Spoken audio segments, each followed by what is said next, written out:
Live from fucking North, the carjacking capital of the world, it's Hastly Kayfabed recap. Well, And now, I think here's Will also Ty. has competition, seeing that he's in California. But anyway, That's okay. I had to listen to Mr. Plinkett talk about Ghostbusters 2016. Why the fuck did I listen to that? the same reason I listened to it, because you want to know, you want to hear someone set that movie on fire one more I time. want to see that movie get eviscerated like The something same else. Because Kate McKinnon, I'll tell you why, because Kate McKinnon's masturbation material. Kate McKinnon, I think, was the only good thing about that she movie. was. She's the only good thing about any fucking thing. I seriously said, if they did a proper Ghostbusters like sequel, she could have been Egon's daughter. Yeah. Like, seriously, straight up, I know this is a wrestling podcast, but if they did a storyline where Ray was like the last Ghostbuster and the other two retired and Egon died, part of the movie could have been her coming to the firehouse and saying, I'm Egon's daughter, I want to be a Ghostbuster. Or something to that extent. Then she fucking Melissa McCarthy stuffing her face at the Golden Corral. No. And also she gets the call to be a Ghostbuster. No, Kate is the only. A better movie already. Kate is the only person I bring back. The other three will be brand new actors or actresses. See, I'm writing a better movie already. And then fucking you can get Leslie Jones, just fucking trying to basically just never mind. Just welcome to the show. Well, we wish we could write a better podcast. Yeah, really. Yeah. Welcome to the show, everyone. As you can see on the screen, as of at least today in the Eastern Coast is the 20th anniversary of D Generation X. Yeah. And by the by, it's also Hulk Hogan's birthday. So happy birthday, Hulkster. August 11th. And no, we can't hit Leslie Jones with the truck. We'll feel sorry for the truck. Because I apologize if I'm a little off tonight, because I just got done shooting basically my show for this evening. So it was a nice little rant, a few rants actually. So look for that. I'll look for that on SoundCloud. Okay. So any news we could talk about other than, the 20th anniversary of DX? We have the original DX here of China, Shawn Michaels, Triple H, and Rick Rude.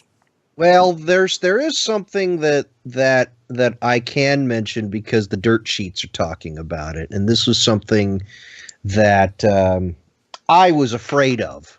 What's that? Guess who might be possibly considering? Now, this is under rumor and hearsay, but I get the feeling that this might actually be the direction they're going. Guess who's considering a professional wrestling career? Ronda Rousey. Yeah. Oh, yeah, I've heard of that. And who didn't see that coming from like a mile away? I know, Yeah. but it's just the way I think they're going through it.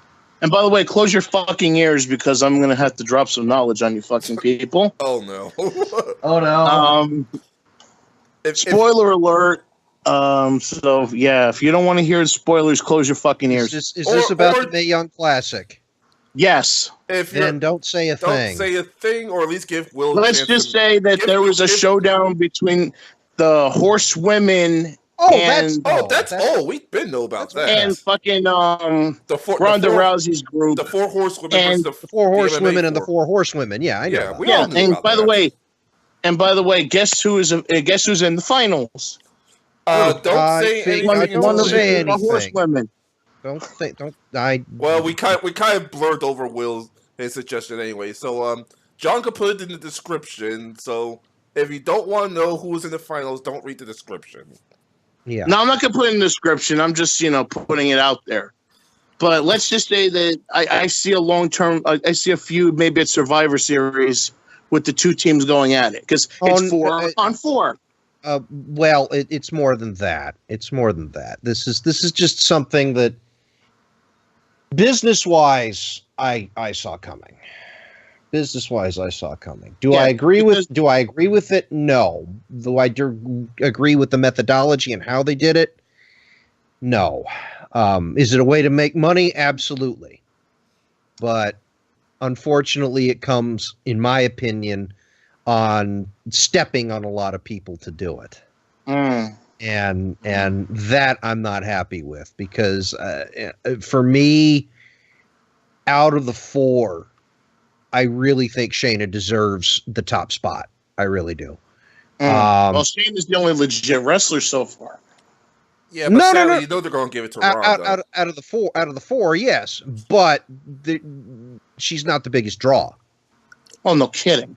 And that to me is disappointing, because they could do so much with her. They really, really, really could, but she's not the biggest draw. They're going to make the most money with Rousey. They're going to put butts in seats with her. And it sucks in my opinion, because Shayna has worked a lot with War Master Josh Barnett, and she's worked with a lot of other wrestlers and MMA people through those camps. I mean, she's worked with Davey Boy Smith Jr. She's worked with a lot of the English people that come and work with Josh and what. Hell, fucking Alexander Wolf stopped by to work with Josh. Like either today or yesterday. Fuck. And I'm just sitting here going, oh my gosh. There's so much missed opportunity that I think that they could do with her. Other than just a 4-horsewoman thing. Honestly. Well, if they use that to get her over on the main roster or NXT, that would be awesome. Well, yeah, but that's not what they're going to do. Yeah, they're going to use Ronda and the three bitches. In my opinion, they use Shayna to get to Ronda. Yeah. Which is bullshit. Which is bullshit. You should hire somebody on their own merit, but then again, this company's not exactly known for that. For hiring on their own merit, I mean, well, Vince doesn't do that. Triple H is doing that, I think. But at the same time, are you going to let a cash cow run by? I wouldn't. And another reason why I say Survivor Series is because, number one, it would be 4-on-4. And plus, also, WWE has this fetish now with making their big 4 7-hour fucking shows with these big weekend experiences. Well, I don't see Survivor Series. I see the feud going all the way to WrestleMania. No, I don't. Maybe singles. Maybe the Survivor Series would lead into a singles match. Yeah. But if the rumors are true about the possible return of Taboo Tuesday, it might go there. Yeah. Oh, Taboo Tuesday. Will Jericho actually do something there? And by the way, that's another thing off topic. I mean, it's part of the news because it's big. That the WWE Network is actually going to be in China by the end of August. Yeah, I just read that. And that's a huge market. Yeah, that's a huge market. Mm-hmm. Which they clearly... And by the way... Go ahead, John. Sorry. No, go ahead, John. Fucking, Shane McMahon had a big thing to do with that, because before he came back, that's what he was doing. He was brokering with the major studios to get their movies played in China. Yeah. Yeah. So they use Shane's Chinese connections to get that done. Oh, sure. Of course. But the big thing... That could be helpful, because they had to cancel a bunch of network shows recently as part of their budget cutting efforts. They canceled Ride Along, which sucks. It's called... Yeah, Ride Along's canceled. The second season of Edge and Christian is canceled. They were working on a talk show of R-Truth. That's on the shelf. Game show. Thank you. A game show of R-Truth. And I just read they also canceled an NXT Insider show. Yeah, that was on YouTube though. Oh, well, yeah.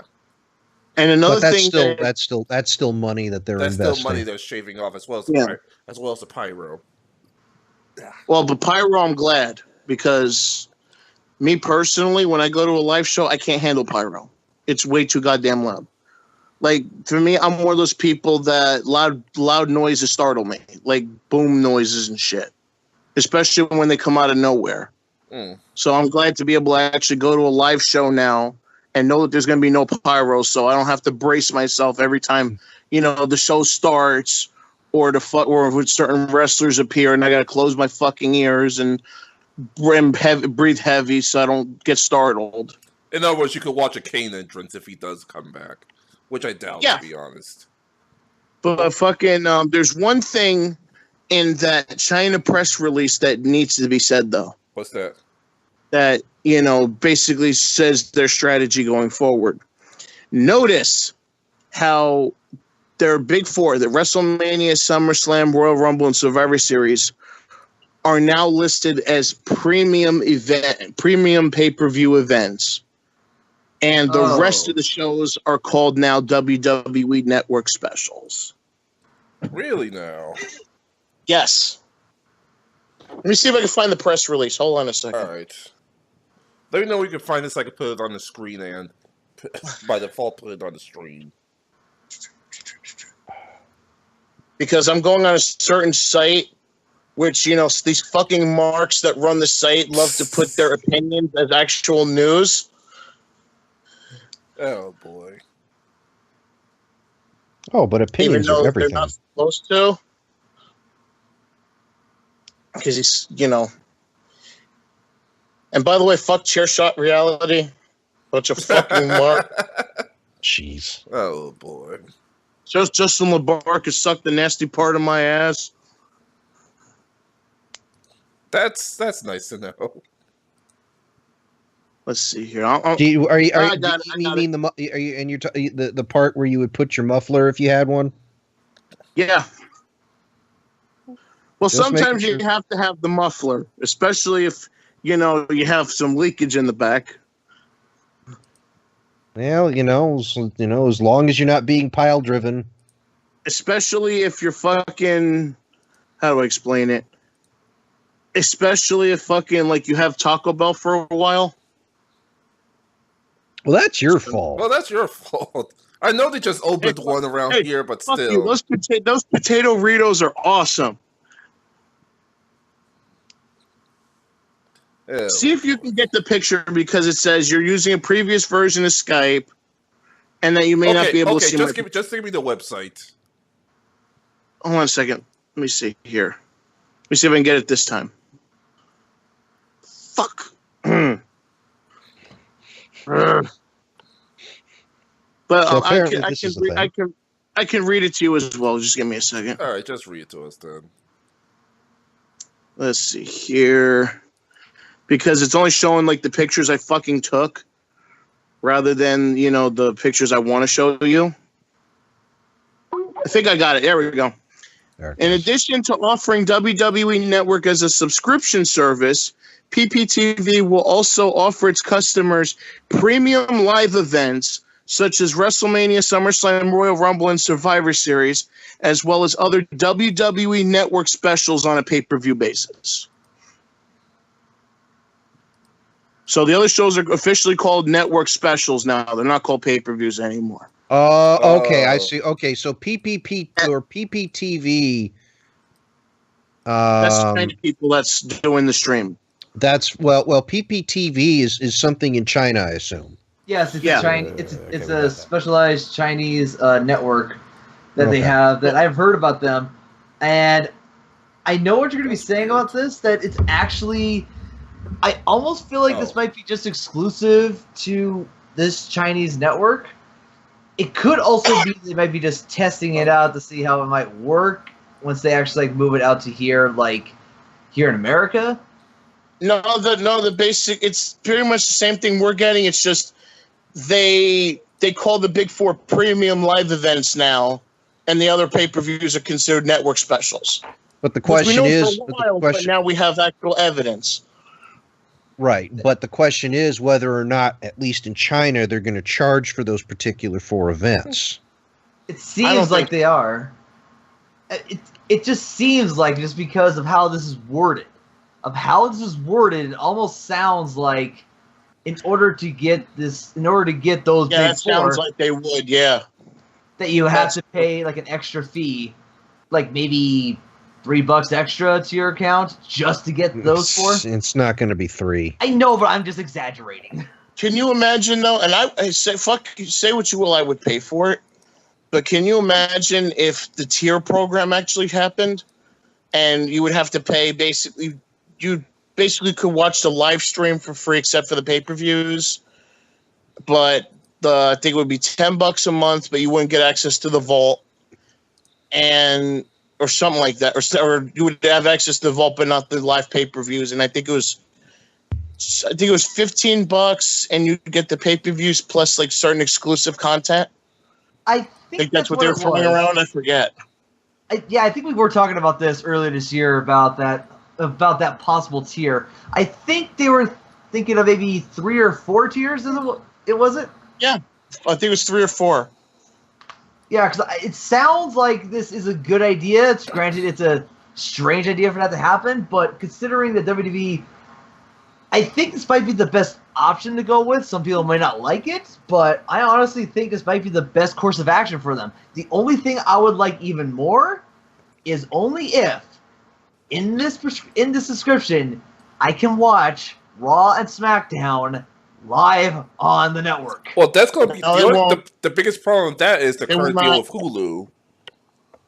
That's the well, it's not that they have a deal with Hulu.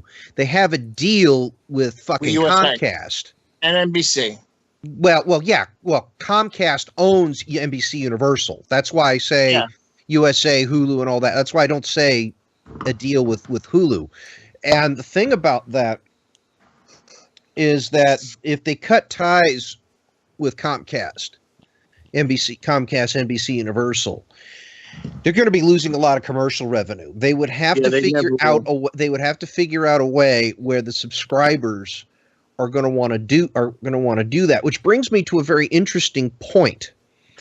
One of the reasons why I think Talking Smack went away. Now, Talking Smack, a lot of people were going, the viewing numbers. I agree with the viewing numbers. Some people some people said, "Oh, Vince was the problem." I don't necessarily agree with that. I agree with it up to a point because Vince likes to have a lot more control over the things and these things. And Talking Smack is essentially the Wild West. It was, and I think it helped because it was one of those places that could help develop the next generation of the promo. Yeah, and it worked out. It's really the equivalent of something like Flair for the Gold. Yeah, and so here's the thing: Talking Smack was on what channel? It was on the network. Was the network. WWE Network. SmackDown was on what channel? USA. Do you want to change devices just to watch another show? Probably not. No. People watch. This is just the thing. When people watch a show, even if it's a 15-hour marathon of Law and Order SVU, they're going to be looking at the thing and go, "Oh, okay, it's on. We'll just keep it going on this."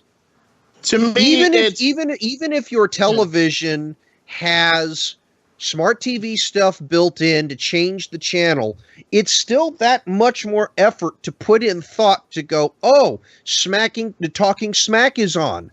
I have to change the settings on my television to go to this area, to go to this this app that opens up this stuff, and to go to that particular show that's running at that point in time, and I might have missed the first minute of it." Things just need to flow together. Plus, sorry to interrupt, but plus you have to realize that after SmackDown comes 205 Live, and then Talking Smack. So there's still another hour in between the two shows. Right, but 205 Live is also where? On the network. On the network, which is probably another reason why 205 Live isn't doing so well, other than the writing and everything else that's wrong with it. We could eviscerate 205 Live one day. Some other time, other than Neville, because Neville was one of the best things to happen to it. I wish they could have done more with Austin Aries, but I think both parties are kind of happy to be done with each other. Yeah. Well, there's also another party that we could talk about later. There's another party? There's another party? Huh? Another party? It said that they left. It was a big thing that happened this week that we all thought, "Oh, now you finally got rid of her?" Oh, Eva. Oh yeah, oh yeah. That fart in the bitch is night. gone. Thank God. I hope Brazzers picks her up because that's probably the best place for her to get. Honestly, that'd probably be your best bet. I mean, which actually brings me back to the Ronda Rousey thing. How does Eva Marie bring back to Ronda Rousey? No, not through Brazzers. No. Guess who's training Ronda Rousey? Brian Kendrick? Brian Kendrick. Oh. Well, it's nice she's being trained by an actual worker. So was Eva Marie. So was Eva Marie. Yeah, but there's a difference. Ronda Rousey would actually listen. Not in her last two fights. I hate to say that. Not in her last two fights. And nope. So has she become the what's his name? The guy got knocked out by George Foreman. Ronda Rousey was as simple as she thought she was untouchable. So that Michael Moore against George Foreman until he wound up counting the ring light for 10 seconds. I'm not Eva Marie, obviously. Well, no, Eva Marie was a very special case. I really, really, really hope that Ronda doesn't turn out to be like Brock. I think because the reason why Ronda and Jess really got into professional wrestling wasn't because they were lifelong fans of professional wrestling. It was because Shayna wouldn't shut up about it. She was the big wrestling fan in the group. And so, it's one of the reasons why Shayna and I could probably get along is because we could talk about wrestling all day. But they really got into it 3 or 4 years ago. Shayna was really the lifelong learner of the business. So, I wish Ronda all the luck in the world. Please don't let this be a money grab. I hope you learn a lot more. I really hope your work turns out okay. You got a lot to learn in the next 3 to 4 months. And I do mean a lot to learn. And apparently so does Jim Cornette, which is something I never thought I would say, but we'll talk about that later. Oh, boy. Well, there's something I really want to talk about that actually is news. What is that?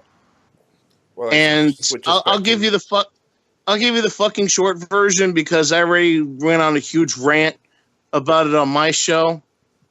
But fucking the reason why Ziggler hasn't been on TV or Eric Rowan or Luke Harper or even Ty Dillinger is apparently that's because creative has nothing for them. Well, Ty Dillinger is on SmackDown this week, but it was just a jobbing effort to the Usos. Exactly. Yeah. But it's still, creative had nothing for them. Well, that case, no offense, you don't punish the wrestlers, you punish creative. And this they're not going to do that, though. And this is bad because Road Dogg is part creative, and he knows what it's like to work with nothing. And the thing about this is, I mean, Star Maker Bolin has it right when you're put in that situation. Fire the fucking writers. Yeah. Fire the fucking writers. Now, I don't know how the turnover rate is over there. I know Road Dogg is part of the SmackDown writing team, but that's it. And Road Dogg is probably the only one with somewhat of a lick of sense of what's going on. He is part of the Armstrong family. He kind of knows what's going on, but at the same time, there's just a lot of shit. And that's one of the reasons why I like booking, because booking, you can kind of figure shit out. I agree that with Ty, there's got to be a way to fit him in. And personally, I would have put him in the mid-card title run. There would have been a way to do that, I think, easily. That's going to be tricky for a while because of the current Owen Styles feud. But once that feud's over, then Ty should be in the if that feud ends real quick, which I think it's going to, based on what I'm seeing. I think the ultimate goal a lot of people see is a Nakamura Styles match for WrestleMania. And they're also looking, and I also think that the ultimate goal is Owens McMahon. Yeah.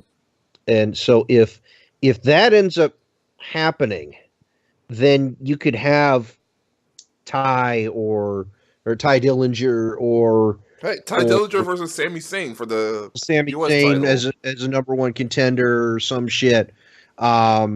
You know, you could have that program or what have you. I mean, there are definitely ways to figure that out. But what the hell? What the hell? Fire the fucking writers. Yeah. If the writers can't do their jobs, they don't do their jobs. Fire them. It's like I'll give, like I said, I'll give you the fucking short version, because you know I can't do the same rant twice. Well, no, we're not expecting you to, but fucking. But basically, what I said was that it's bullshit that just because these fucking writers can't come up with anything, that the boys have to suffer. Now let's do role play real quick, okay? Since a lot of these writers came from soap operas and Nickelodeon shows, let's actually step into their world for a minute, okay? Now, if I'm a writer for The Young and the Restless, okay, because I know that show by heart almost. Okay. Oh gosh. I was about to say something like SpongeBob, but go ahead. If I'm a writer for The Young and the Restless, and I'm told to come up with a storyline for the characters, and when it comes time to present our storylines for the week, and I sit there and say, well, I can't come up with anything for Victoria Newman, so Amelia Heinley will have to sit this one out. You know what they're going to tell me? Get the fuck out of here. You're fired. They're going to laugh at you, wonder who hired tell me, you, get the fuck out of here, and then fired. fire both you and the person who hired you. Exactly. But in the wrestling business, it doesn't work like that. It's literally, well, I can't come up with anything for you, so we can't use you. Now, by the way, in the entertainment industry, they need scripts. They need something to work with. In the wrestling business, they don't, because you can literally put two wrestlers in the same fucking ring and just let them go at it without a storyline. It's called a fucking house show, which I'm sure is something that these fucking writers have never even been even near or even seen. It's not just that too. It's a lot of the wrestlers these days that are in WWE, although we're starting to see some moments of genius, and we've started to see, honestly, one of the big examples of that is Roman Reigns, where people are starting to not be afraid to talk to Vince. It's hard to do for a lot of people because Vince is on the high pedestal compared to a lot of people, and Vince is not willing to give somebody the keys to the kingdom anymore. He doesn't like doing that anymore because he's afraid of things happening, in particular with what happened with the screw job. Well, the second Montreal screw job, we should say. So we've got a guy who's afraid of giving the keys to the kingdom in terms of high up, and we have a crew of talent, most of which are afraid to give ideas. I have no idea who the hell came up with making Kevin Owens the new face of America. Whoever did was absolutely brilliant. I hope it was Kevin. I hope it was Kevin's idea. If it wasn't, oh well. He's working with it very well. Jericho, we know he can come up with shit. He can come up with shit falling asleep. We know that. Well, Jericho's the type of guy that'll come back just to put somebody over. Yeah, exactly. But they haven't figured out stuff with Sami Zayn other than put him with Kevin Owens again. I can. Well, I know you can. I know I can. I'm talking. That's another problem. I'm talking about the idiots here. No, but that's another problem. When a Mark can actually sit there and book something in like 2 seconds, and these high-paid writers can't, there's a fucking problem. Well, here's the problem. Well, here might be the problem, and I'm going to use video games for a quick example. Have you heard the hype about Sonic Mania, the game that's Yeah, it's a the bunch Sonic of game? fans that actually created levels and they made a game out of it. Exactly. And what's been one of the problems with Sonic the Hedgehog? Most of the games It are sucked. not that good. Most of the games made by Sega were not that good because some of the people working on it don't have the passion anymore that the fans do. That's the problem. They need to bring. And by the in- way, I know I'm gonna catch heat for this, but I actually love Sonic Adventure 1 and 2, so fuck you guys. well, everybody loves Sonic Adventure 1 and 2. In fact, No, everybody's there's begging for people that Sonic. A complain lot of people are about that. asking for Sonic Adventure 3. There's people that complain about that. Oh, don't get me wrong. Sonic Adventure 1 and 2 have their problems. In fact, they have a lot of problems. But I wouldn't exactly consider them great games, but I would consider them fun game. Great, no. Fun, yes. I think Pro Jared makes a lot of points about a lot of issues with Sonic Adventure 2. But I'm sorry. Particularly the Sonic Adventure 2 battle version, which I played on the GameCube. No, I played the Dreamcast or nothing else. Yeah. But I had the Dreamcast version, and yeah. But yeah, I know. What do you think the fucking booking toilet is? Yeah, exactly. Fuck! It's me taking a Figurative shit. Figurative shit. Thank you, and then coming up with an idea in 15 seconds. But I don't need a booking toilet because in 2 seconds I can come up with a fucking Ziggler, and you got Ziggler not doing anything. Okay, why don't you put him in a feud with Sami Zayn? Or better yet, put him in a three-way feud with Ty Dillinger, since Dillinger's supposed to be the perfect 10, and Ziggler's... No, Ty Dillinger, what I would do, honestly, I mean, I would just put him with a bunch of talent you're not using and have him go on an undefeated streak. Because he's supposed to be the perfect 10. Yeah, but exactly. Right. And think about it, we're just four schmucks, who have no business in the wrestling business as far as being a booker is concerned. Imagine if you got someone who has a passion for wrestling and has all the credentials of being a booker.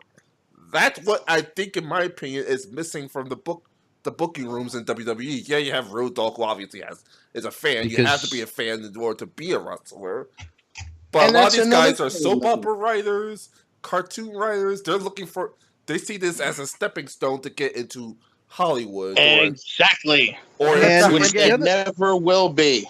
And never will be. And here's the other thing about it.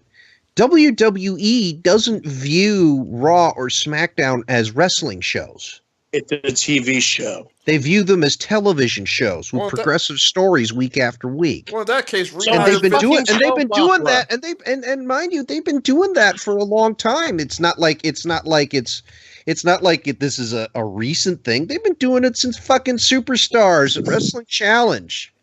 But the difference is we had Pat Patterson and George Scott and fucking thank goodness we didn't have George Scott. Holy shit. We did. Fucking the championship wrestling days. We had people who knew what wrestling booking was, exactly. and then Vince let the television crew take care of the television half. In the 90s? In the fucking 80s. Scott? No. George Scott was around in 80, 82, 83, 84, and I think part of 85. Yeah, then WCW brought him in, and they fired him 3 months later because he couldn't do shit. Yeah, because he just was there to collect the paycheck. No, not even that. He tried to bring in his old people that he used to book in from the 70s that couldn't go anymore. So he brought in the Iron Sheik, and his matches were terrible. I hate to say that about the Sheik, but I hate to say that about the man. But his matches were shit. So they took him off TV. So they took him off TV, and they fucking Was this the late days of Sheiky Baby? By the way, this is the 90s. Late days of Sheiky Baby. 89. And by the way, if you want to see what Will is talking about, look up Sting versus the Iron Sheik for the television title. I think it was Great American Bash or Wrestle War. I think it was Wrestle War. Yeah, Wrestle War, because the Bash was Muda. And then they let the contract lapse, Except because Jim Hurd is an idiot because he was so busy concentrating on the Midnight Express and trying to make sure that he could try to get rid of them. And again, watch Timeline 90 and Timeline 89 and 90 with Jim Cornette, 2 separate releases. Holy fuck! And so they're paying attention to him. He lets the contract lapse. He pays out already $100,000 for a year. They got to pay the Sheik another $100,000. So they try to use him again. And they try to have him lose. Well, those matches went bad, so they sent him home again. Holy fuck! And by the way, there's something I understood what happened in the 70s, but in the late 80s, early 90s, no. And by the way, I need to say something off that DVD. What's that? Let's see if I remember it right. Oh, shit. Diving through the ropes to get out of the fucking way. Here they come again. Taters all the way. Fucking Road Warriors. Well, yeah. Well, I mean, it's fucking. Well, Road Warriors just. That's a whole different beat. At least they had respect for certain things. I heard you. I'm sorry, I had to mute my mic to laugh. And by the way, that You Shoot with Manny Fernandez is awesome. You guys need to watch it. I need to watch. I do need to watch that. One of these days, we just gotta sit there and talk about some of these shoots.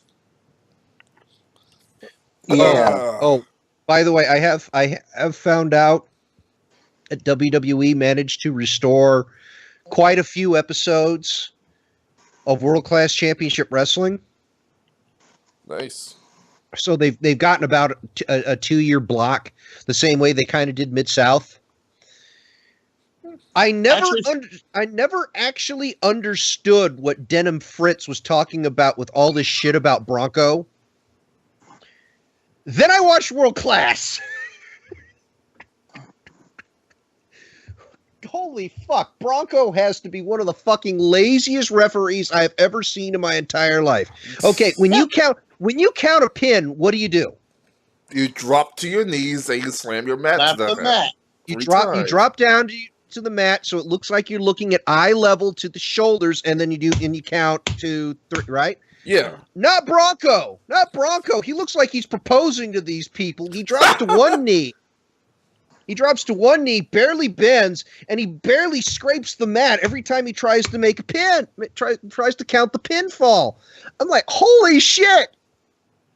Or it could be like an Earl Hebner and fly halfway across the ring, and then just make Hebner. Both Hebners were like that. Hebner had the 4 count. Like him hitting the mat was 1, and then hitting the mat was 1. Yeah. Yeah. Well, they learned the Carolina style of refereeing from Tommy Young. True. And Tommy Young is probably was definitely the best referee of all time ever. Yeah. And just but just looking at Bronco, I mean, I thought, I was like, why are we laughing at Bronco for like breathing exhaust from a muffler? Oh my gosh. No wonder they keep saying bad shit. Oh my God. That's what happens. That's what happens, kids, when you let Grandpa be a referee. Yeah. Now, remember how I said that it's weird to see Ted DiBiase with a beard? No, not me, because I grew up with it. Okay. Well, after watching World Class, it is now weird for me to see King Kong Bundy with hair. Oh, I said that on Twitter already. I sent him a tweet about that. Jeez, I'm just like, whoa. That was weird. And he was Big Daddy Bundy. Yeah. I was like, oh my God, you had fucking hair? He had hair, and he was called Big Daddy Bundy, and he was billed from Alaska. It's like, dude. And he was a babyface? That was even more shocking to me. Yeah, that was like, wow. But that was actually interesting to see, and how Gary Hart kind of corrupts him and all that. I thought that was pretty cool. And since it was 82, it was before, as Denim Fritz would say, Kerry would have a very interesting, very new, innovative method to get out of the figure 4 leg lock. It's called Daddy's the Booker. No. We're referring to post 86 Kerry. Well, that's the post 86 Kerry. He could just pop off his foot. That's the joke. That's the joke. Oh God. It's a terrible joke, but it's just like It's a bad joke. And it's funny, I never even heard of this motherfucker's radio show, whatever the fuck. And I got the joke immediately. This isn't a radio show. This is a Twitter account. It's a fucking parody More account. proof that I don't. More proof I don't know who this motherfucker is. Well, yeah. Denim Fritz is a parody of Fritz von Erich, who I think Fritz has been dead for a while too. But oh gosh, you just talk about. I'd say some of this stuff here because some of it is crazy. And what was it? What was it? He mentioned the thing about the figure four thing. And I had just been watching a lot of Mid-South, and they were going through the angle about how Bob Roop and Paul Orndorff, Bob Roop had figured out how to reverse the figure four. So I mentioned that. I was like, I heard that that's interesting because Bob Roop was the guy who innovated the reversal. Your boy Kerry must be really special to figure a different way out. Denim Fritz seemed to like that, so... Because it's funny you mentioned Bundy and Rick and the parody Ricky Morton account. It's funny you mentioned Bundy, and him being a babyface is almost as shocking as when you watch old WWE and you see Kevin Sullivan and fucking Eddie Gilbert as babyfaces. Nowadays, before you go, oh, that's normal.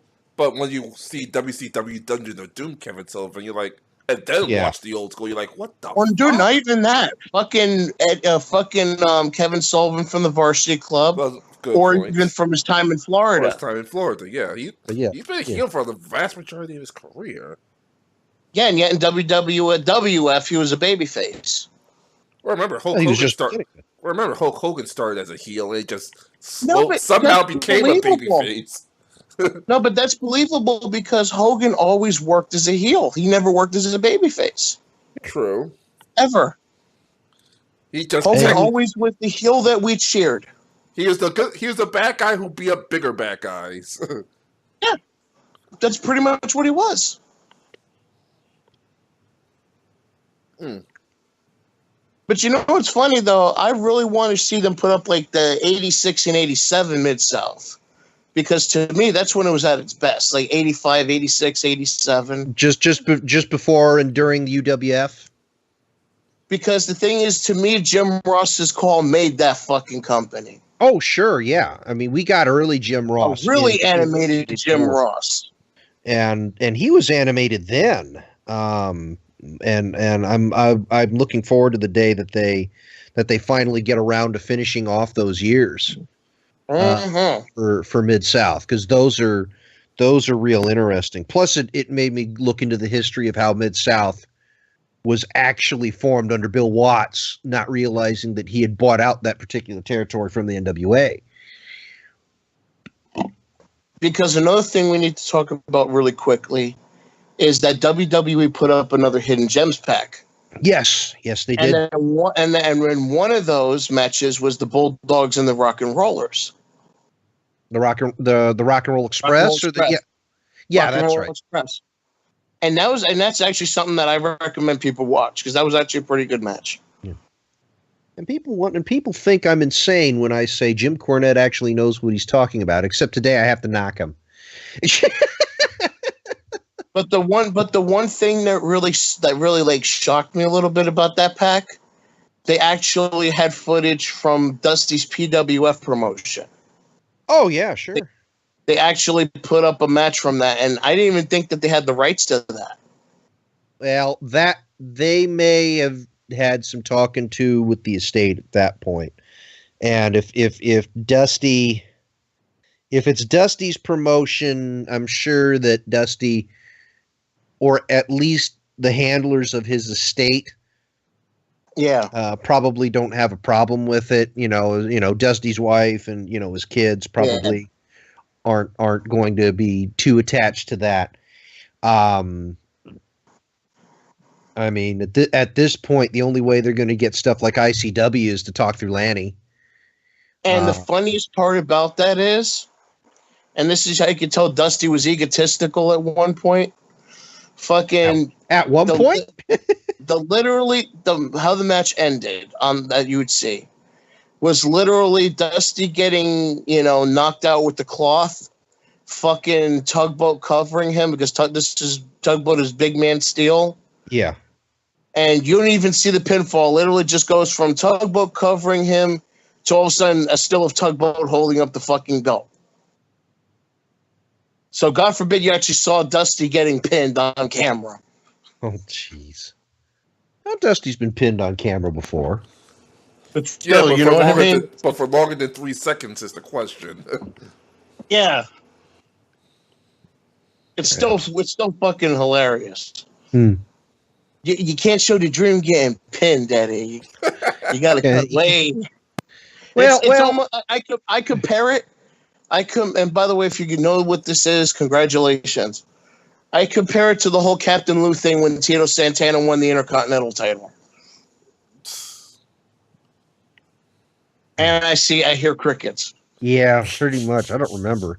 Neither do I. Basically, what happened was when Tito's and to the fact it's even played up to this day that they did it.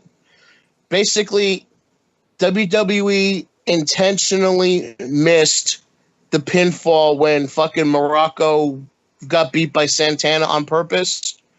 So literally, when you watch the match, you don't see the pinfall. You just see Tito about to set up and then fucking Tito holding the title. And their whole explanation of the storyline was that Captain Lou got a hold of the footage and cut that part about getting Morocco pinned out. Oh, jeez. So that's pretty much what Dusty did with this fucking footage. Dusty probably got a hold of it and say, no. You can't show the Dream shoulders touching the mat, Daddy. You got to cut that out. The funny part about that is I would consider that a whole lot more reasonable than what Jeff Jarrett did with TNA. Something What about did making he himself do? champion 15 million times. Well, that's because the PWF only lasted for a year. Almost. And Dusty, but at least Dusty wasn't afraid to make other people champion. Yeah, well, the only person he ever made champion that I know of is Uncle Fred. Well, yeah, there wasn't enough time to build more people. Anyway. What else do we have in terms of actual wrestling news and stuff that happened and whatnot? Or are we done talking about that? I think we stopped talking and just went to our old school wrestling fan mode for a long time ago. So we don't care. Today's wrestling sucks. But I guess we should actually talk about Raw, SmackDown, NXT, and everything else that actually happened this week. We did have confirmation Bayley does have a shoulder injury and will miss Survivor's SummerSlam. Fuck! Oh, you guys are talking about Raw and SmackDown? Yeah, we're going to go. We might as well go through them real quick. Good. This is the point of the program where I go to take a piss. I'll be right back. Yeah, you should go do that. So yeah, Bayley's out of SummerSlam. They had two triple threat matches. The winners of those matches are Nia Jax, the person that injured Bayley, and Sasha Banks, Bayley's best friend. So guess who's going to face each other next week for the number one contenders? Obviously, I would hope that I doubt it, but this would be such a good chance to push Nia Jax. Yeah, perfect. You've got the whole fucking. You had the strange friendship with Alexa Bliss. Strange friendship. You had the fact that I'm still gonna kick your ass. You're only 5'2". I'll smash you to bits. You had the fact that she knocked out Bayley. If she can knock out Sasha Banks too, then there's nothing stopping her. Mm-hmm. What else? The only problem with that is that would turn her babyface.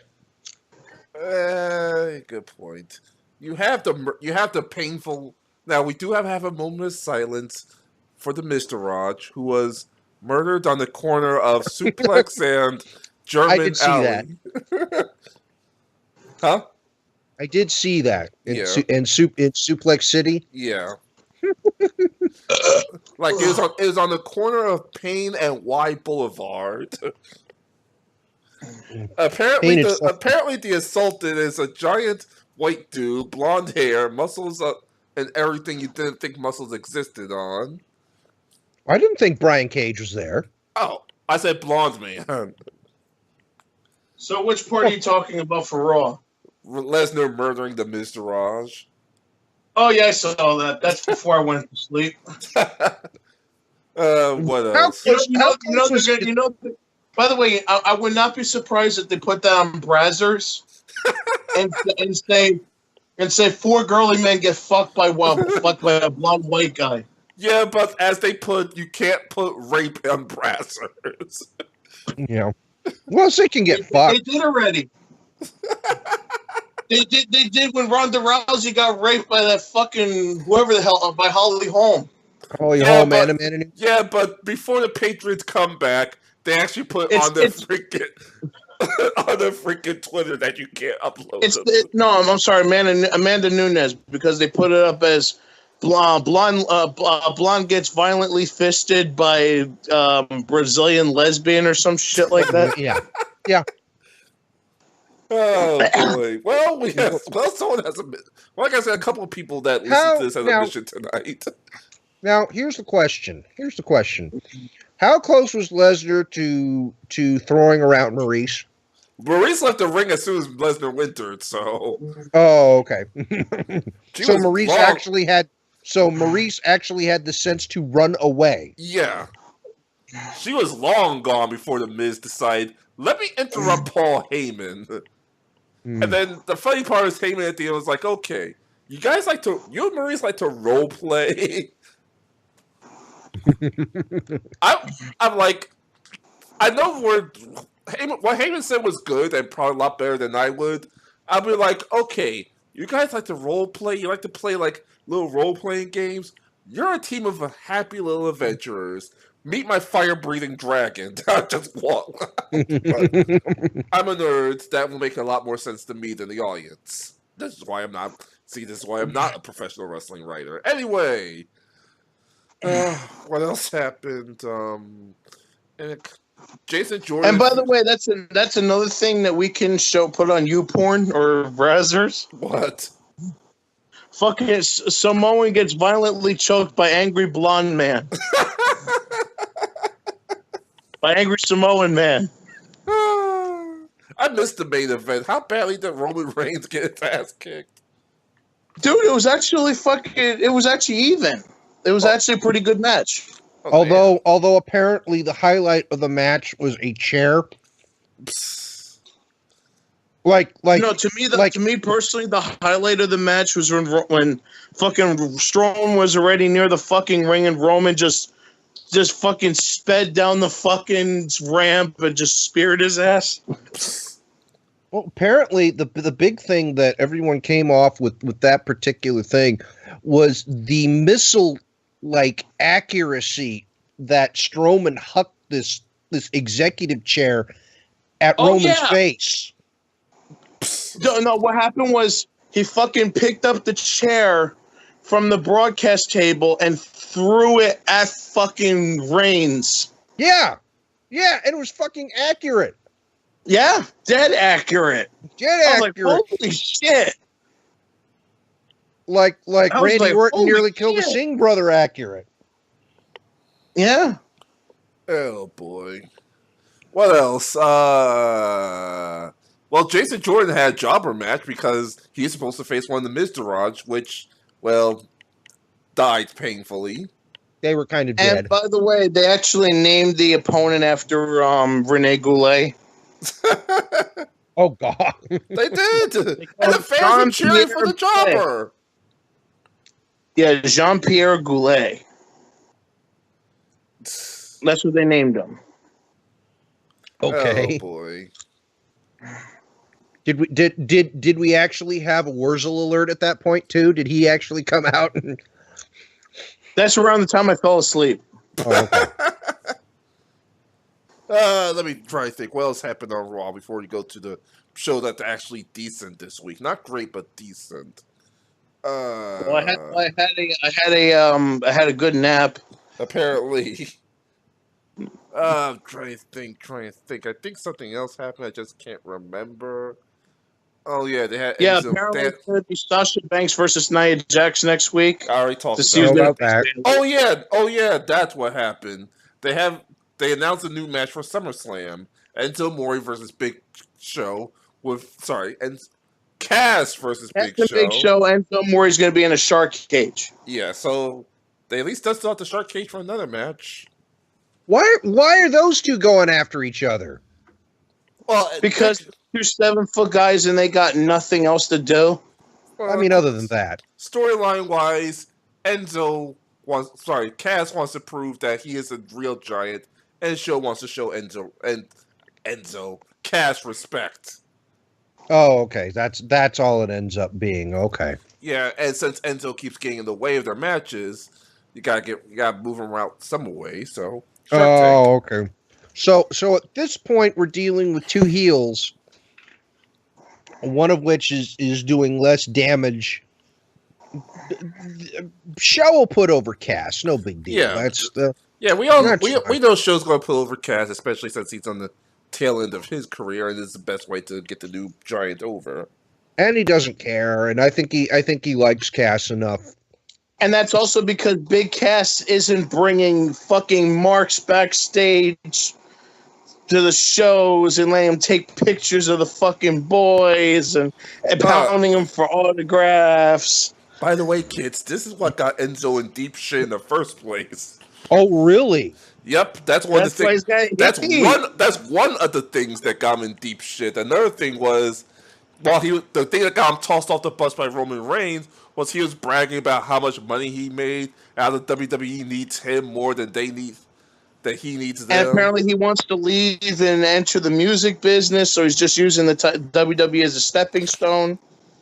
Oh, that's a real good idea to say. So, yeah, he pissed off quite a few people. He obviously pissed off the boys. And I hate to refer to a Vince Russo podcast, but they did have freaking, Big Vito on the podcast. And he did bring up a point. It is very rare, if not impossible, to get out of that much shit once you're in it, as far as the locker room's concerned. I just learned something. What's that? I know it's way off topic, but I'm going through Facebook as I'm on the show, and apparently you can use pantyhose to silkscreen a T-shirt. That's new. Okay. So with that being said, I got a lot of good ideas for wrestling shirts I could silkscreen. Oh no! Oh, gosh. Oh gosh. Anyway, yeah. I could finally make a Fuckamania T-shirt. Gosh. So I just realized something. Won't this affect the career of someone else? Who? Some other Jersey girl in NXT? No. Oh.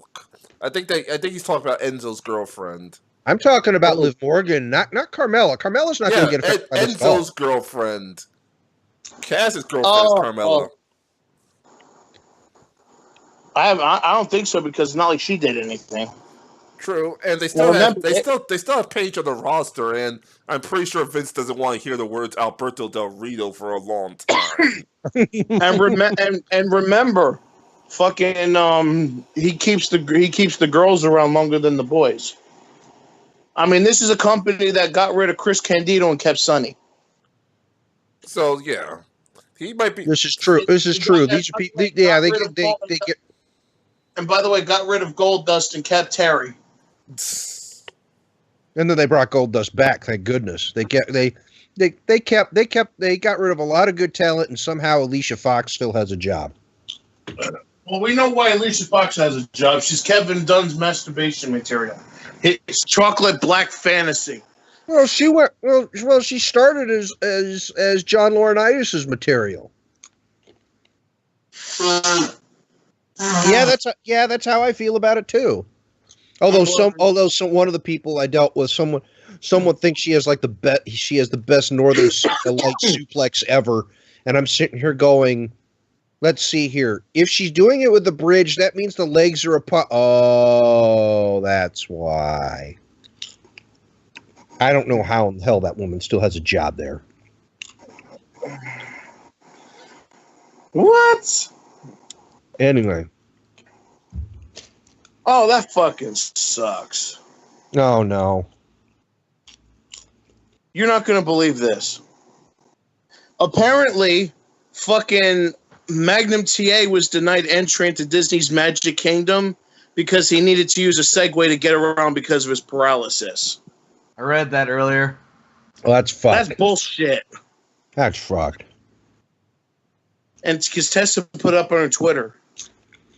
I'm so sorry. That sucks. Mm-hmm. That sucks. And they could give him a mobility scooter, but apparently they couldn't figure out where to put a Segway. People are morons. And another reason why he couldn't use the mobility scooter, and I believe him because my mother had to do this shit, is Magnum has paralysis in his right hand. And every single scooter in Disney is a fucking right-handed scooter. Right-handed scooter. And there's no left-hand controls. Right. But it still sucks that a pro wrestling legend like Magnum TA had to basically be denied into fucking Disney World. Yeah, that's fucked up. That man has done more than these fucking little cocksuckers ever did. Shit. Not fucking shit. Not like Mickey Mouse is about to take a fucking bump. You're not going to see Donald Duck hitting somebody with... Oh, never mind. There was a Disney cartoon where we saw that already. Yeah. But still, it's not like they do it on a regular basis. So what happened on SmackDown? Well, fucking Jinder Mahal got violently raped by Randy Orton. Again? It's going to be Baron Corbin versus Super Cena at SummerSlam. We know that. And I think that's pretty much what I caught. Okay. Well, Ty seems to have gone away, so apparently I'm supposed to talk about Hood Slam. Oh, I'm sorry. I'm sorry. I muted my mic by accident. But yeah, that's pretty much what happened. Freaking the Usos murdered Ty Dillinger and Sami Zayn. Right. Then the New Day finally came back and jumped the Usos. And yeah, that's pretty much it. I don't think anything happened in the women's division much that I could think of. More people had seizures because of Naomi's belt. Okay, let's be fair. It's not a fucking epilepsy belt. It's just a. It's one of those. Hi, this gas station is open. Okay, that just sounded really bad. I'm sorry. Naomi's come really far. Out of the people in that class that included, AJ Lee and fucking Alicia Fox, at least she has some effort into it now. I mean, but for crying out loud, it's just like, oh.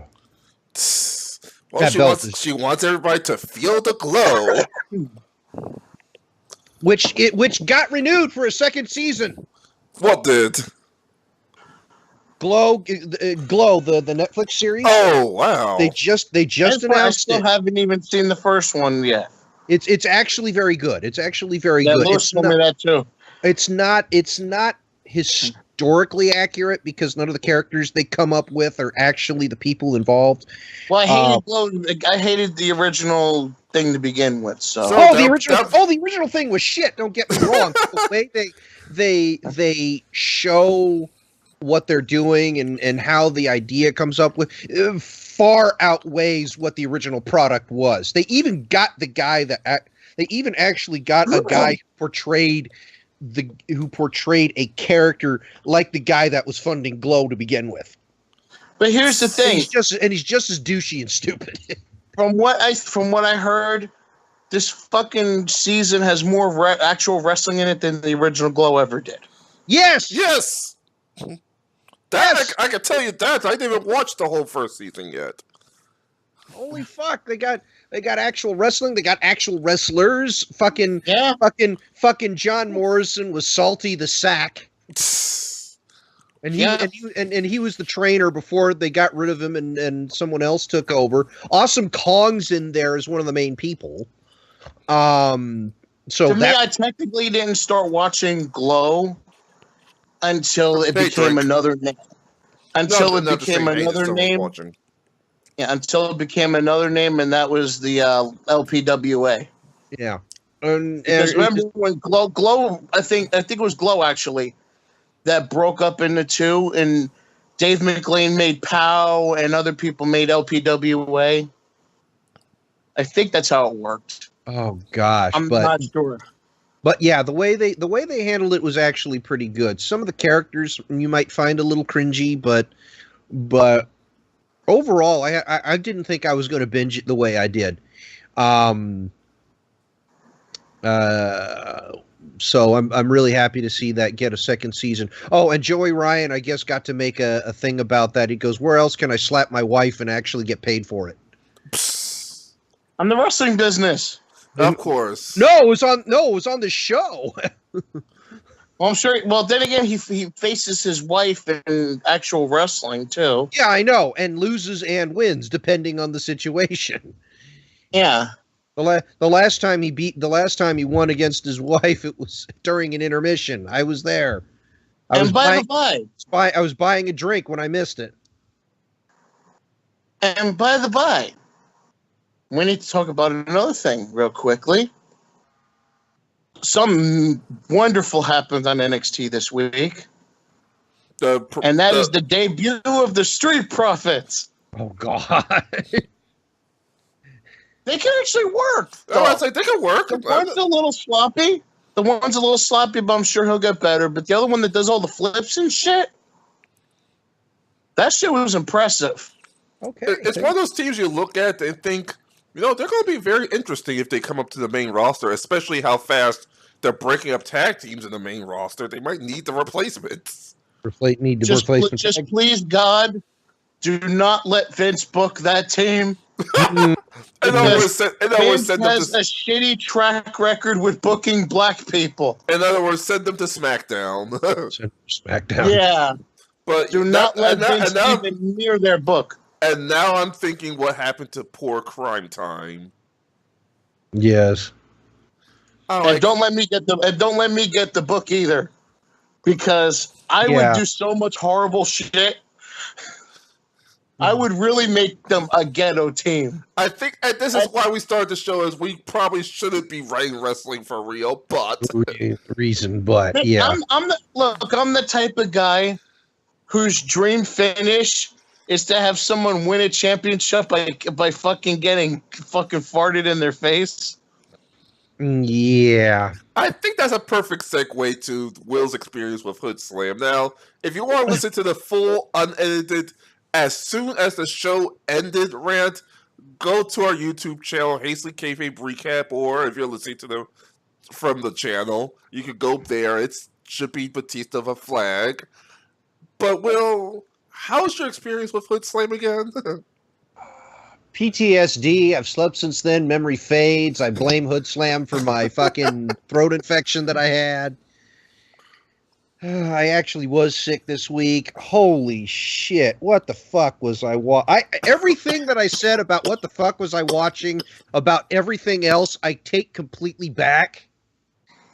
And I'm okay with the Stoner brothers. Don't get me wrong. I like Rick Stoner and Rick Scott Stoner. I get the idea behind them. I'm okay with that. The commentator... Drugs. They were chanting that when James was out there trying to summon Drugs Bunny with a bag of coke. Excuse me, a white powdery substance that may or may not have been a class 2 drug. And it got him out there. He was wearing a Bugs Bunny nose, and that was it. And that's another thing. Broseph Joe Brody's one of the best commentators in the business. No, he is not. That guy makes Byron Saxton look good. Holy shit. Oh God. I think Ty muted his microphone. I did, but that's because I was coughing. Oh, gosh, it was so bad. He was on his third bottle of Jack by the time the fucking main event went on. I don't know what was worse, him or Jim Ross on G1. I don't know which one was worse. But then again, what do you expect from an organization whose fucking phrase is called "fuck the fans"? It's not just a phrase. It's a fucking show. It's like "fuck the fans 9." I'm like, oh my gosh, what the fuck? And somehow they've been making money for 7 years. Of which they got some of mine, because that shit's fucking awesome. Oh god.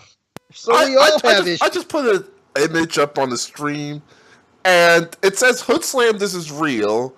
And they have 2 images of Sub-Zero and I think Melina, and the other side looks like Scorpion. Or am I just going insane? And they also got Guile and Cammy from Street Fighter as well. They have like half the roster from Street Fighter. Oh yeah, they apparently had a match where it was like Indiana Jones and the Scorpion, but Scorpion was dressed up as somebody else. So it's somebody dressed up as Scorpion, dressed up as somebody else, just to give you an idea. And this is on Twitch. And by the by, the best way to describe Hood Slam to me is when you were a little kid and you had your whole box of action figures and they were mismatched. Like, you had your Street Fighter figures, your G.I. Joes, your Star Wars shit, your Ninja Turtles, your fucking WWE figures. And you had them all wrestling each other. Just in a mismatch. That's pretty much what this is. You forgot to add the drugs. And the drugs. Well, the adult humor, I should say. The adult humor. Which I'd be okay with if the wrestling were any fucking entertaining. Oh, I'd still rather watch that than fucking Wrestle Circus. Shit. Wrestle Circus has better wrestling. Oh, God. Yeah, but here's you got to understand, and I know I'm going to get criticized for this. I don't give a shit. That's to fine. me, wrestling's supposed to be fun. If you have a good time and you can suspend your disbelief, which you actually can with Hood Slam, you can have a good time. Oh, you can't. You look at this shit and you're like, what the fuck? Exactly, but it's fun. But it's fucking stupid. It's stupid, but that's the point. Oh gosh, did these people make money somehow? Yeah, they get to. Yeah, you could subscribe to their YouTube channel Hood Slammery for $2 a month and get back access to all their shows. They're on Twitch. They're on Twitch now. I'm not joking. And by the way, Wrestle Circus sucks dick. Watch Hood Slam. Fuck. Oh my. Now watch that makes John a moderator of the Hood Slam Twitch channel. Then we really will have competition here. Yeah, really. I could be, but I have a life. You also don't live in Oakland. Yeah, that will help. When I found out it was based in Oakland, I was like, okay, that explains most of it. Yeah. Also, the fact that it's been going on since what was it, 2010? 2010.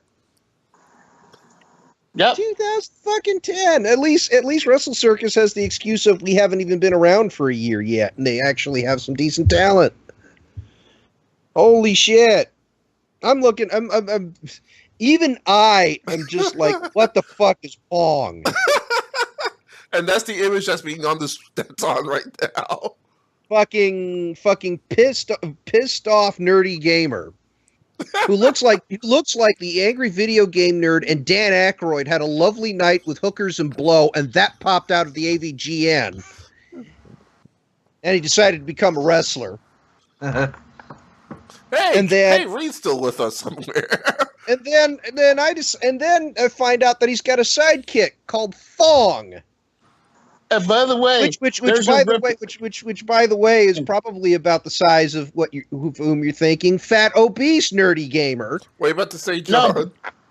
No, by the way, the champion of the promotion is the fucking and by the way, the championship is called the Golden Gig. It's literally just a giant golden razor blade. Giant golden razor blade, which currently is being held by Pong at the moment, as far as I know.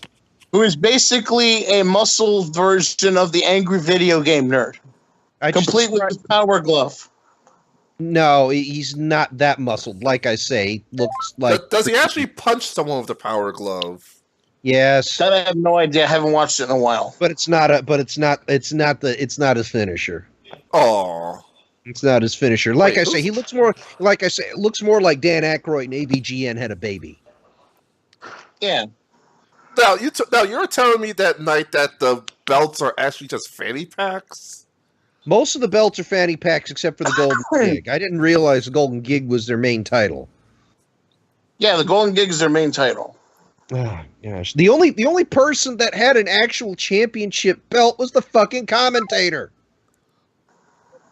Who says bro about as many times as the Archbishop of Talentberry. And I think Lou's having trouble joining us, or he's still at work, is just listening on the side. Except the Archbishop of Talentberry doesn't need 3 bottles of Jack to get there. I think Lou's trying to say something. Yeah, he's outside. Yeah, right? I think he's actually still at work and just doesn't realize Skype's on. Fucking hell. Lou, your Skype is on. There we go. There we go. I think he heard us, and he's like, "What the fuck? Why is my Skype turned on?" And by the way, their main show was called Entertainia, and they hold it during WrestleMania week. Is that why we had Indiana Jones versus the woman from He-Man? She-Ra or Tila? I was going to say, I don't know, because there's at least 3 of them. I know. And by the way, that was the description I got. Yeah, the only woman I know by heart's the Sorceress. I can't remember the others. Tila, Sorceress, Evil Lynn, technically She-Ra, but that's different. And that's another thing. There's a setup show before that. It's called Get Your Ass to March. Oh. It's like I said, fucking hilarious. And here, now I don't feel so bad trying to defend Joey Ryan for fucking Jim Cornette, because this motherfucker likes Hood Slam. What the fuck? You give people shit for not liking good wrestling, and then you pass off this shit as good. Because, like I said, I always subscribe to the notion wrestling should be fun. And it is fun. Yeah. It should be fun, but it's not fun. It's like, what the fuck? Because and also another reason is because when I was a kid, it's pretty much what I used to do with my action figures. Shit like that. Oh, so yeah. So you have an admitted problem, is what you're saying. You like an organization that does not promote good wrestling. Dude, I used to do so much fucked up shit with my fucking action figures because I started booking at the age of 4. I got a lot of fucking fucked up finishes. I don't even want to know some of the there was finishes another finish that I'd like to do. Where like you have a fuck, especially if he's great in a title match, like for a heel to do. Basically, the baby face is beating the shit out of him, and the referee pulls him off, and all of a sudden the fucking heel pulls this big black dildo out of his pants, and he knocks the fucking baby face in the head with it and pins him. Oh God! It'll be affectionately known as the Big Black Dick. There was a wrestler. There was a wrestler on Federation whose finisher was called the Penetrator once. It was a big black dude, so Basically, it'd basically be the big black dick from the U-shoots that Sean Oliver pulls out. I think someone wants to say anything, Wills, because say it now. So, speaking of dick spots...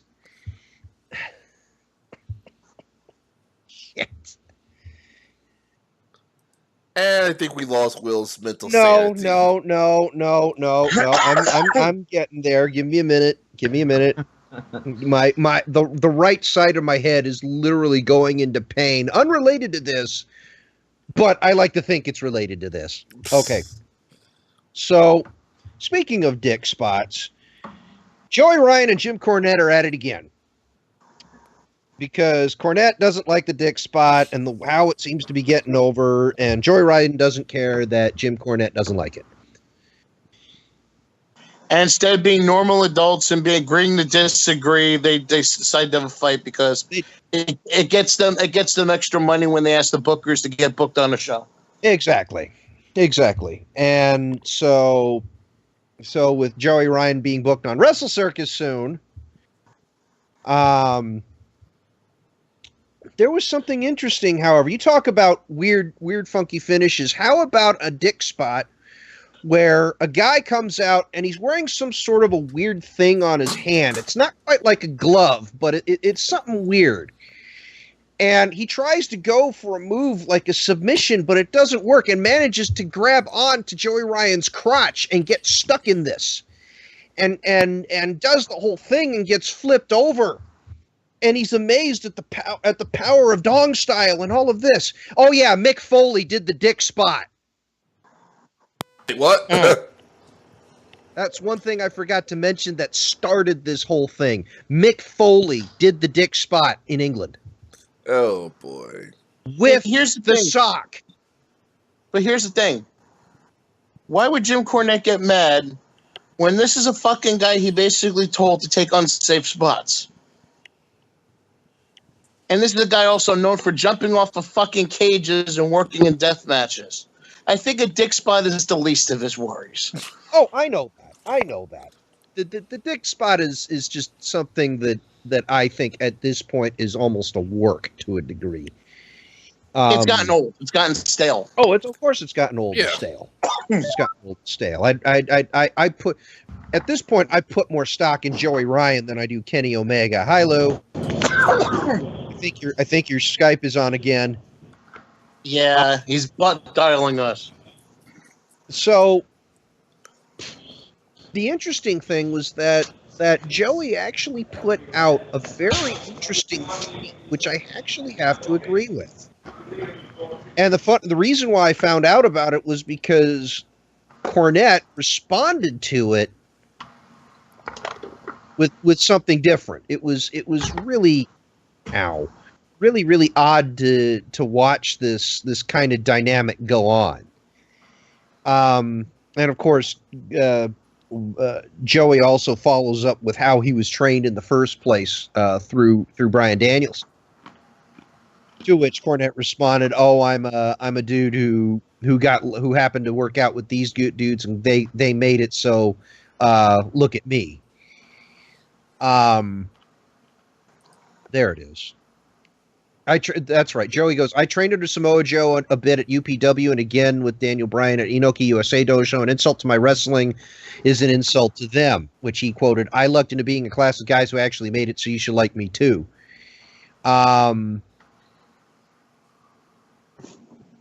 Let me go there. Let me go to the particular spot the particular thing he was talking about. Because it was really odd to see. Because what it was he mentioned something about ring psychology. And you go, Joey Ryan talking about ring psychology? That doesn't make any sense. You know, particularly for, you know, for something as small as a dick spot, right? And as I've said, it's different watching the dick spot on YouTube and watching the build up to the dick spot. Because of the way he teases it and the way he does things and how he does. it's almost like he's using his powers for evil, but making it work in such a way that it's entertaining enough to. He's using the same principles of ring psychology for something that doesn't make any sense. It's like what I say about what Kota Ibushi did with the sex doll and what Kenny Omega did with the sex doll. There was actually some ring psychology going on with the sex doll when Kota Ibushi was wrestling it. When Kenny Omega was wrestling it, that was just a big set of spots to set up for the final Atomic Buster. The sex doll like a human being. Right. That was a big deal. That was a big deal. And watching the build up to all of this and all that was way different. It was way different than I thought it would be. I mean, there are a lot of very, very legitimate wrestlers out there that have done the dick spot with Joey Ryan, and Cody Rhodes has done it. Obviously, Mick Foley now. I mean, just he's kept going with it, And I'm giving fucking John shit for liking Hood Slam, okay? But X-Pac has done it. Monty Sapp, that we know as Billy Gunn did it. Pete Dunne has done it. Brian Cage has fucking done it. A lot of people have done this fucking move. Scott Norton has done it. Jim Cornette wishes he could, but Well, that's he'd have to answer to Shamu over there. Oh boy. I think the sad thing is all the jokes John makes and with heavyset females that watch his next girlfriend be heavyset. God. Actually, I haven't had one of those yet. But there's certain people that know why I make fun of that and who I'm really making fun of. I just can't stand that on the air because, it involves somebody that's not with us. Oh, okay. So I think Ty would know what I'm talking about. So I guess I'm not sure. Oh, he has a celebrity endorsement, although it may or may not be photoshopped. Who? A certain used to be fat, semi-fat comedian that's known around the world. Some guy named Gabriel Iglesias. Oh, I heard that motherfucker. He's not funny.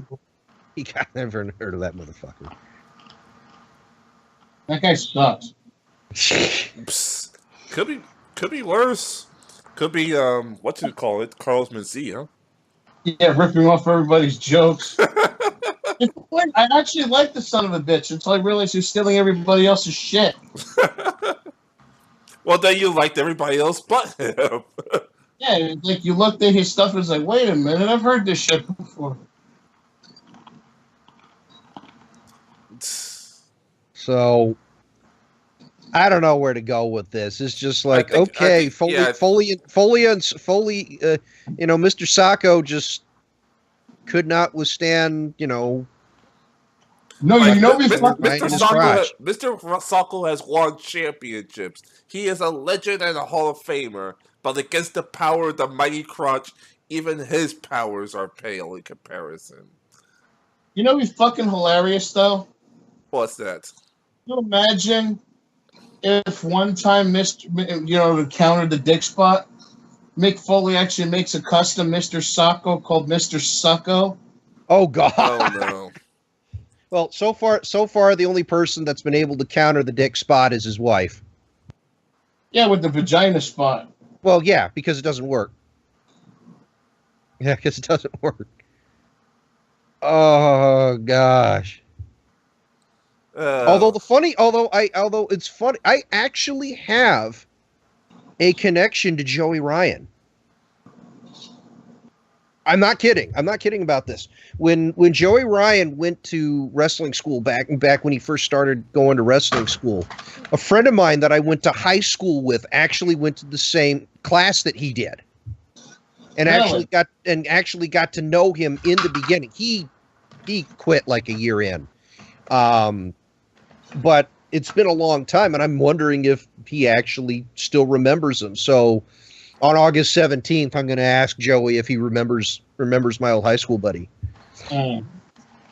So I through a really odd set of Kevin Bacon circumstances, I have a weird connection to Joey Ryan. I thought it was because you both like the Pinga. Oh boy. Oh God. I'll for lack of a better term, I'll eat that one.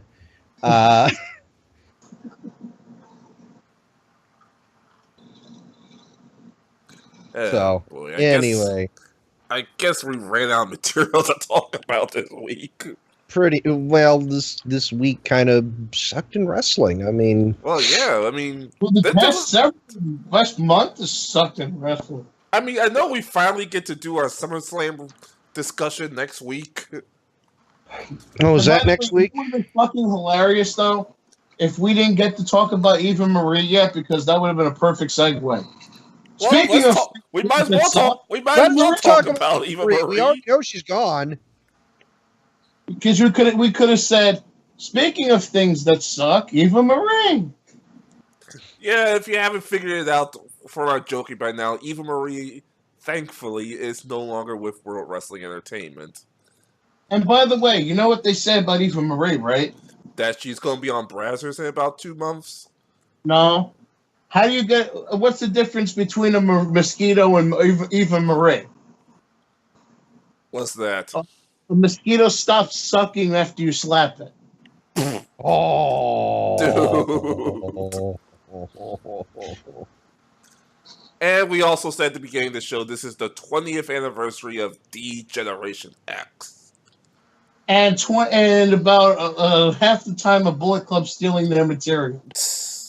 Oh, boy. I thought it was stealing the other half stealing the NWO's material.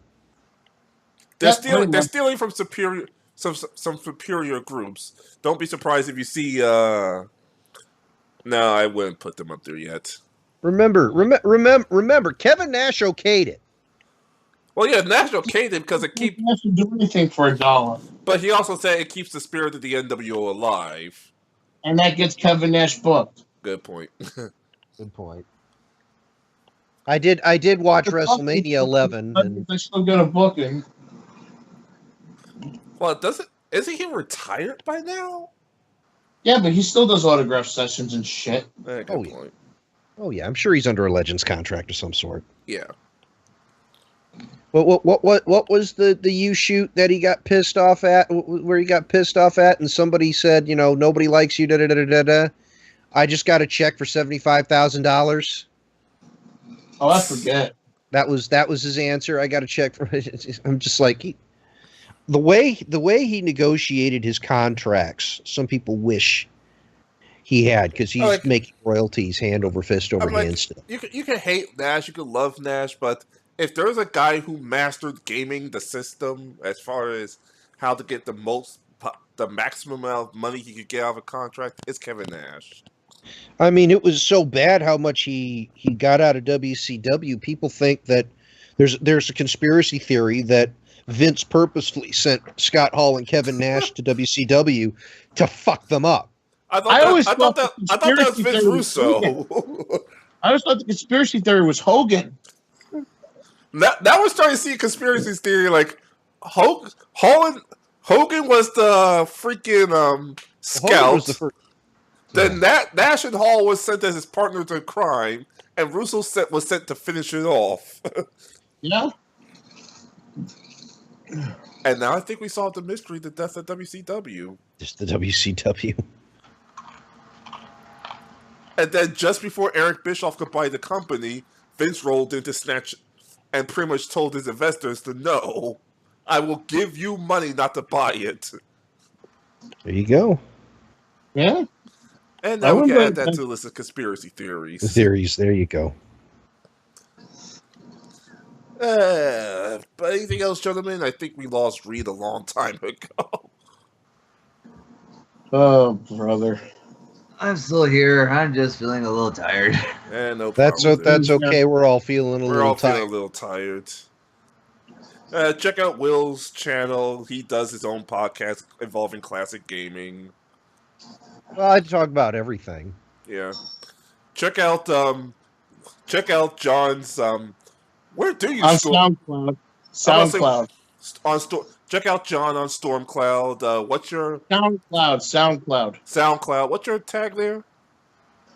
Twin Family, I believe. Yeah, check out John on Twin Family. He uploaded an episode on the Johnny Blaze show still, right? Yep. Alright, stick around this channel. I'll probably be playing Sonic Mania Tuesday because I am a Sonic fan. I'm a fan of 2D Sonic.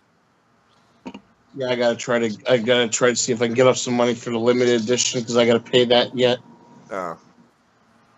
And Reed is probably, and also once the players finally get together, I'm actually trying to do a D&D game on this channel, and Reed somewhere.